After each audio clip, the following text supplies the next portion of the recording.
JMM की star प्रचारक कल्पना सोरेन ने गढ़वा में चुनावी सभा की। उन्होंने जेएमएम उम्मीदवार मिथिलेश ठाकुर के समर्थन में जनसभा की। कल्पना सोरेन ने कहा कि बीजेपी के षड्यंत्र के तहत हेमंत सोरेन को जेल में डाला गया था। बीजेपी 20 सालों तक शासन में रही, लेकिन उसका सीधा मकसद झारखंड की खनिज संपदा को लूटना रहा है। तो वहीं झारखंड का 1,36,000 करोड़ रुपए केंद्र सरकार के पास बकाया है। केंद्र सरकार उसे वापस नहीं कर रही है।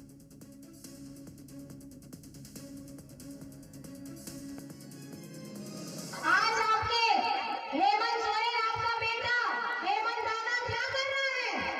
ये 5 साल में क्या कर रहा है? वो इस झारखंड में हमारे बच्चों के लिए सीएम स्कूल ऑफ एक्सीलेंस खोलने का काम कर रहा है।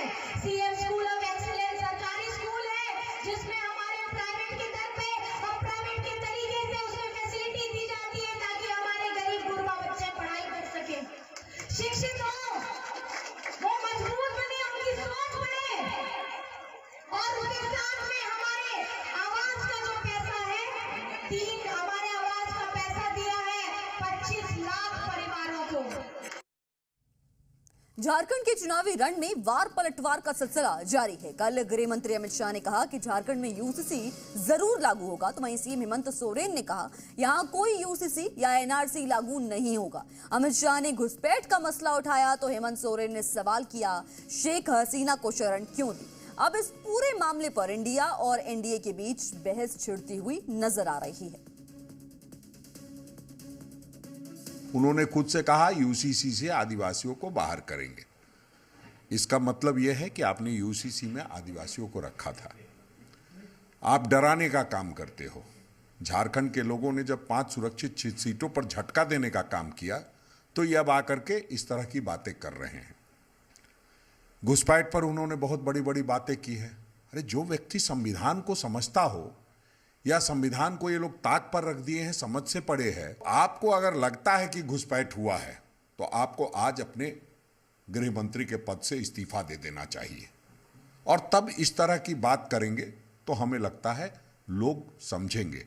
वरना लोग यही समझेंगे झूठ बोलने का आदी हैं, झूठे लोग हैं, जुमलेबाजी करते हैं और जुमले का सहारा लेकर के चुनाव जीतना चाहते हैं।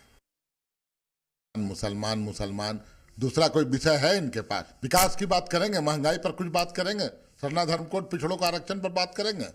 एक ही विषय मुसलमान के भरोसे ही चुनावी बैतरनी पार करना चाहते हैं।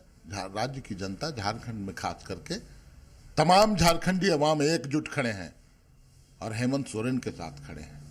ये बतौलाबाजी करने आते हैं, यूसीसी लागू करेंगे, एनआरसी लागू करेंगे। असम में कर दिए क्या? त्रिपुरा में कर दिए? कहाँ कर दिए? बोका बुझे हैं झारखंड का लोग को? क्या के जो बोलेंगे डुगडुगी बजाएंगे, बस पीछे पीछे चल देगा लोग।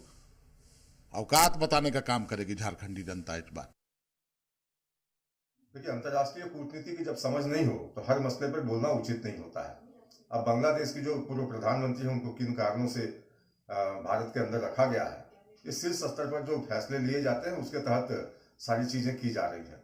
लेकिन हर बात में अपनी टांग फंसाने की कोशिश करना और आग लेने की कोशिश करना कि उनके राज्य में जो घुसपैठ हो रहा है झारखंड में, अगर कोई सवाल करेगा तो वो उठपटांग सवाल करेंगे। तो अपनी जिम्मेदारी से जो बचने की कोशिश करते हैं, जाकर उच्च न्यायालय में बताएं कि कोई घुसपैठ नहीं हुआ है। डांट पड़ी इनके उपायुक्तों को